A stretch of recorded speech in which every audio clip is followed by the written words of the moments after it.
मी आज बनवलेली आहे कोळंबीची आमटी आणि सुरमई फ्राय. बघू शकता ही कोळंबीची आमटी आहे. बघा कशी तरी आली वर, ही तरी आली आहे कोळंबीच्या आमटीला.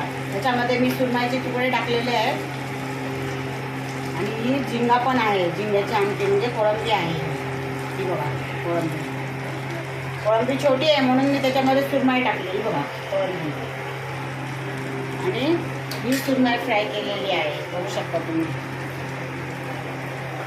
कोणाकोणाला आवडतं असं झणझणीत स्वयंपाक, कोणाकोणाला आवडतं ते कमेंट्समध्ये मला सांगा. असा स्वयंपाक कोणाला आवडतो झणझणीत नॉनव्हेज बनवल्या असतील, आणि ज्याला आवडत असेल त्याने मला कमेंट्समध्ये सांगा. मी तुम्हाला बनवून घालेन असा स्वयंपाक. ऑर्डर द्यायची तर ऑर्डर पण देऊ शकता मला. मी सगळ्या प्रकारचा स्वयंपाक बनवते. नॉनव्हेज, व्हेज सर्व काही बनवते घरी. पुरणपोळी कोणाला हवी असेल, ऑर्डर असेल कोणाची तर तेही सांगू